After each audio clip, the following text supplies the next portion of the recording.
Mr. Velikoshi, welcome to the studio. You are the Assistant Director, Professional Services. What does Professional Services provide?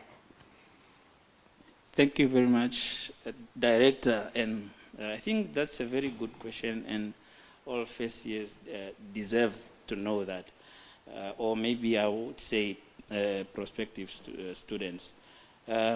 Professional services, as the name entails, it's a professional department established to actually create a conducive environment for students to live and learn.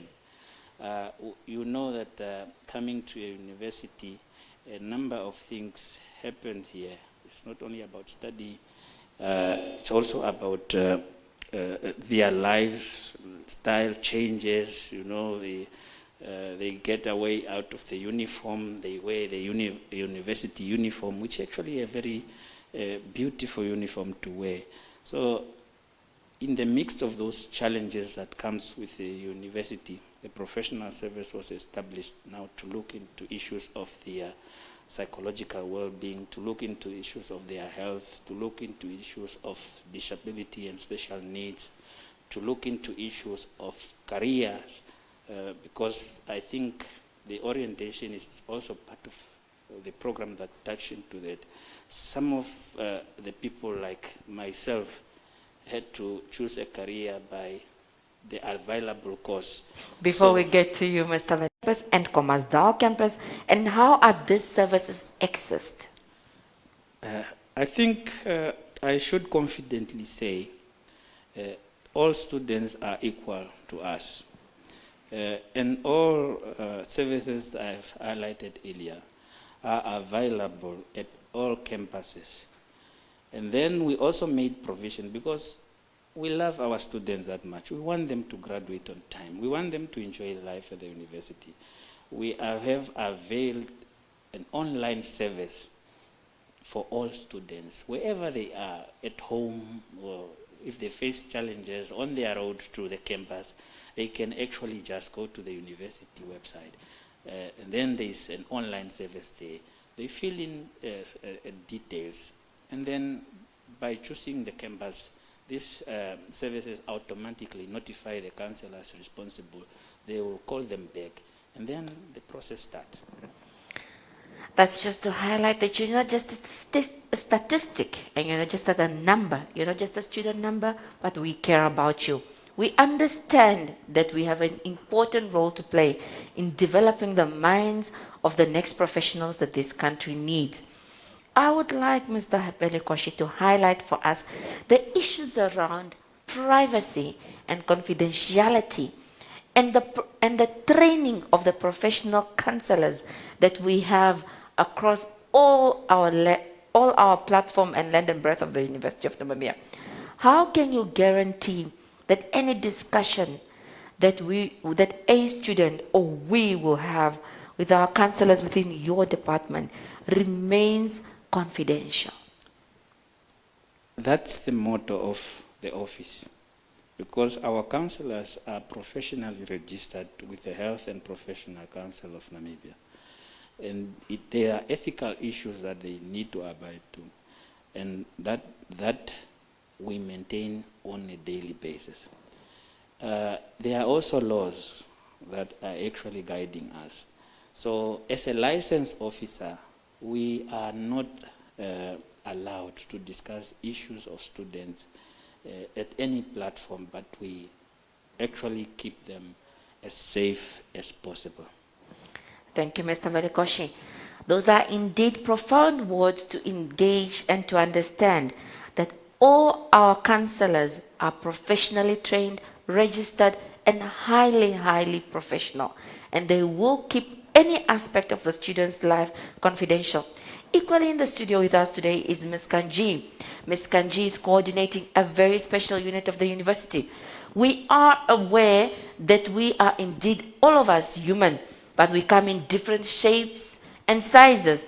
Equally, we have different physical abilities, and some of these physical abilities may change how we live our lives, not only as human beings and with human dignity, but how we will engage our learning facilities.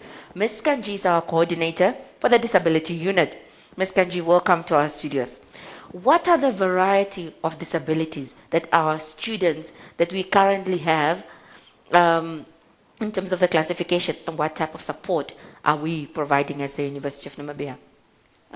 Thank you very much. Thank you, listeners. We actually support the students and give them services, as you have already said. We have a category of type of students. We have visually impairment, that is now the low vision and totally blind. The low vision does not mean if you wear glasses you are low vision. Those are, even if you wear glasses, but you cannot even read, those are the ones that we say. Mm-hmm. And then we have communication disorder, and then speech disorder. There is a difference between a communication disorder and hearing impaired. Those communication disorder and speech, those are the one with cerebral palsy. The one who have a bit difficult in speech, for example, but they can walk, those are the ones that we cater for. And then the hearing impaired. The hearing impaired is now, with a sign language interpreter, for example, we provide also sign language interpreter. Then we have now the mobility impairment, those are in the wheelchairs, for example. And then we cater for the one with health issues, severe health issues. There is a mental health that of course deal by the counselors, but the mental issue came in where we provide them with, if they need extra time, for example, those are the mental issues that we also have. And then of course we have the multiple disorders. Those are now include, you can be a visual impairment, you can have mental issue, you can also have a problem with mobility, we also provide.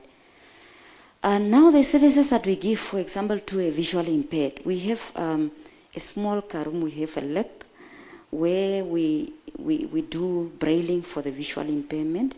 We enlarge their notes and so on. There are those who are capable of like computer literate. Those who also we give them like a software where they can use this software and then they can also be at home, for example. Now we are moving towards online learning, for example. So there is also a program that we encourage them to download on because our university have now like internet services all over that they can download. And then we for those who cannot write, for example, the cerebral palsy, we describe for them. We allow them to come to the university, for example, then we can help them. And also also the ones who cannot see to come and take their notes, although we know it's a difficult time of Corona also, but we assist them like that. Ms. Kanji is highlighting that indeed the University of Namibia doors are open to all. No matter the type of ability or inability that you may experience, we have the relevant services to support you and your academic journey. We will encourage any Namibian living with whatever form of disability and is right now watching and not very sure as to whether they could or could not apply to join the university. If there is any time that you would like to express interest, please feel free to write us an email on our inquiries the email is inquiries@unam.na. We will respond to it as swiftly as we can. Please do take note that we have over 80,000 applicants for this year, and the inquiries are streaming across the board from evening to mornings throughout, from our telephone lines to our emails. Even here on our campuses, they're working in and out. So we are trying to attend to all inquiries as swiftly and as professionally as possible. But what we want you to understand is that at the University of Namibia, we will indeed embrace you in whatever form you come and what you come with. Ms. Kanji, just very, very briefly, accessibility to the university campuses, specifically for the disability of physical impairment. How accessible is the universities and its campuses? That one is a very good question. When it comes to the building, we have tried. Now it's almost 10 years, the unit. But really we have tried, they are left here where the students can go to each and every classes. Where there is no access, for example, what we do, we change the classes, for example. But really, the university have done a lot. The students are reaching wherever they can. But when it comes to the notes, for example, we know that sometimes they might find difficulties in accessing their notes. But we try to make sure that whatever the lecturers put on online, it must be on Word document. For JAWS, JAWS is a software that it can read, but that software will only read Microsoft Word. So I think we are accessible. Thank you very much, Ms. Kanji. We'll come back to you for your closing remarks, but equally we say that we're most delighted to have our students and that we will provide you the necessary support at whatever campus. Mr. Velikoshi, just briefly to you, before we go to Ms. Kanji for a closing remark, we are aware that there's a fund that's available under professional services for students that are experiencing some type of challenge. There's a fund called a Hardship Fund. Could you share us briefly the Hardship Fund and what it's about? Yeah, it is true there is a fund because, as I said at the beginning, we do care for our students and we already anticipate what challenges they will face. That's why such funds were actually established to assist those facing financial challenges, to assist those who are, maybe they have got problems in the family that they cannot actually, they don't have the financial means to actually go there. If we also assist in terms of maybe perhaps, when you are on campus, we are fully aware that they are off campus, but some of our students might actually come to towns just to cater for the internet because we are aware that internet is not everywhere. So if maybe there's nothing to put on the table, we also put it on the table for them. But further assessment needs to be done by our competent counselors to really ensure that we are actually helping the needy student other than duplicating the assistance to those with the means. Thank you. Ms. Kanji, in your final closing remarks to welcoming students with disability that are starting on the 1st of March. They must find us, although we know some might not be here at the main campus. We are at the main campus, and also we prefer those with the total severe disability to come at the main campus to register here for them to get the necessary services. We are in Sikwam building, but at other campuses they can conduct any support services. They will get assistance. Thank you. All our students are welcome and are special. Now we understand that for many of us, we'll possibly be coming here to study law simply because mommy or daddy, sorry, my apologies for the sound. We are aware that some of us come to the university simply to study because mommy and daddy want us to be lawyers. You find yourself here and maybe it is just your field of study that may be depressing you or causing you serious challenges. Where do you head to for academic counseling? Who do you have a discussion with to explain that indeed your talent or your passion is not where you currently are or you'd like to explore it further? We have in our studio Anastasia, our coordinator for Anastasia. I'm mixing up your title. You must just say it for me. Anastasia, welcome. Anastasia deals with career counseling. Good morning, Anastasia. Morning. I'm a freshman student and I've registered for law. I'm not so passionate about the law. How does your office assist me? Okay, thank you very much for the question. Thank you very much for the question.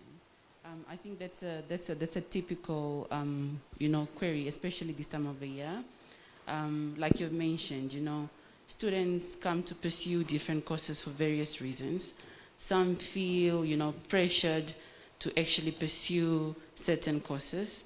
In this case, if you feel that law is not the best suit for you, what I'll do is then, just engage you to find out what were your interests before. But I also need to highlight that as a university, we do work with other stakeholders, such as, the Ministry of Labor that actually offers very beautiful career guidance.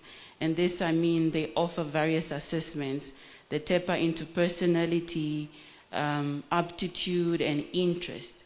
So together with their report and with my assessments, we are able to guide such a student into choosing a right career path. Anastasia, besides just choosing the right career path, boosting my passions and my interest outside that's just my formal study faculty or my registered course, how does your office assist me? And as you go into that, is this service available online? And how do we contact your office and any other office that's dealing with it at the different campuses? Okay, thank you very much for that question as well. There are various activities that the office offers. So currently, of course, with the COVID-19, things are a little bit different, but I would encourage for such a student to send us an inquiry, but specifically to my email. My email is acteketa@unam.na. That is ASITEKETA. So with such a student, I'm likely to actually develop an individualized plan to see how best to actually assist such a student. But under normal circumstances, we often have groups, of students who just support one another. Basically, would often have senior students somehow sort of, empower the junior ones into basically to ensure that academically they actually progress and succeed. Thank you very much, Anastasia. Anastasia has indeed provided us with her email address, acteketa@unam.na. For any further details, you're welcome to log on to our website at www.unam.edu.na. And you'll be able to find all the services that are offered to you as a student of the University of Namibia.